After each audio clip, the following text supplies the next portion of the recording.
Shalom, salam literasi.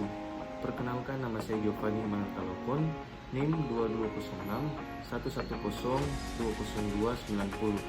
Saya dari Fakultas Ekonomi dan Bisnis, Prodi Manajemen, kelas 1B4. Saat ini saya akan mempresentasikan sejarah dan kedudukan fungsi bahasa Indonesia. Nama dosen pengampu Ibu Vince Watak, SPD, MPD. Materi akan saya sampaikan yang pertama, sejarah bahasa Indonesia, dan yang kedua, kedudukan bahasa Indonesia sebagai bahasa nasional dan bahasa negara beserta fungsinya. Yang pertama, sejarah bahasa Indonesia. Bahasa Indonesia sendiri berasal dari bahasa Melayu yang termasuk ke dalam rumpun bahasa Austronesia yang telah digunakan sebagai bahasa perantara di zaman Nusantara sejak abad-abad awal peninggalan modern, paling tidak dalam bentuk informalnya. Bentuk bahasa sehari-hari ini sering dinamai dengan istilah Melayu Pasar. Selain Melayu Pasar, terdapat pula juga istilah Melayu Tinggi, dan pada masa lalu digunakan oleh kalangan kerajaan di sekitar Sumatera, Malaysia, dan Jawa. Bentuk bahasa ini sedikit lebih sulit karena penggunaannya sangat halus, penuh sindiran, dan tidak seekspresif bahasa Melayu Pasar.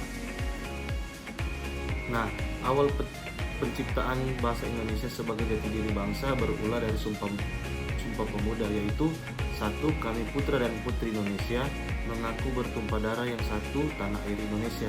2.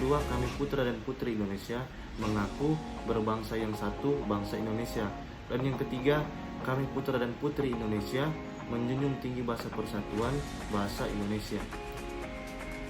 Unsur ketiga dari Sumpah Pemuda merupakan pernyataan tekad bahwa bahasa Indonesia ini sendiri merupakan bahasa persatuan bangsa Indonesia, dan pada tahun 1928 bahasa Indonesia ini dikukuhkan kedudukannya sebagai bahasa nasional.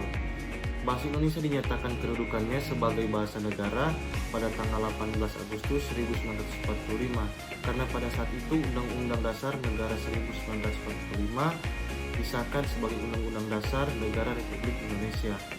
Di dalam Undang-Undang 1945 disebutkan juga bahwa bahasa negara ialah bahasa Indonesia, terdapat dalam pasal 36. Yang kedua, kedudukan bahasa Indonesia sebagai bahasa nasional dan bahasa negara sesuai fungsinya. Bahasa Indonesia ini memiliki kedudukan yang sangat penting yang tercantum di dalam Ikrar ketiga Sumpah Pemuda 1928 dengan bunyi kami putra dan putri Indonesia menjunjung tinggi bahasa persatuan bahasa Indonesia, dan terdapat juga dalam Undang-Undang Dasar 1945 bab 15 yang menyatakan bahwa bahasa negara ialah bahasa Indonesia. Makna dan fungsi bahasa Indonesia. Yang pertama, fungsi bahasa nasional menjadi lambang kebanggaan nasional, yaitu mencerminkan nilai-nilai sosial budaya yang mendasari rasa kebangsaan kita. Yang kedua, menjadi lambang identitas nasional, memiliki derajat yang sama dengan bendera yang sama di negara kita. Yang ketiga, menjadi alat pemersatu bangsa, mempersatukan berbagai suku, bangsa, dan ras yang ada. Yang keempat, menjadi perhubungan antar daerah dan antar budaya. Yang kedua, menjadi fungsi bahasa negara. Yang pertama, menjadi bahasa resmi kenegaraan Indonesia. Yang kedua, menjadi bahasa pengantar dalam dunia pendidikan. Contohnya, saat kita dalam lingkungan sekolah, walaupun berbagai murid ada yang dari berbagai macam daerah, tetap kita menggunakan bahasa Indonesia yang baik dan benar agar mudah dimengerti. Dan yang ketiga, menjadi alat perhubungan pada tingkat nasional. Dan yang terakhir, menjadi alat pengembangan kebudayaan, ilmu pengetahuan, dan teknologi. Sekian presentasi dari saya ucapkan terima kasih. Shalom, salam literasi.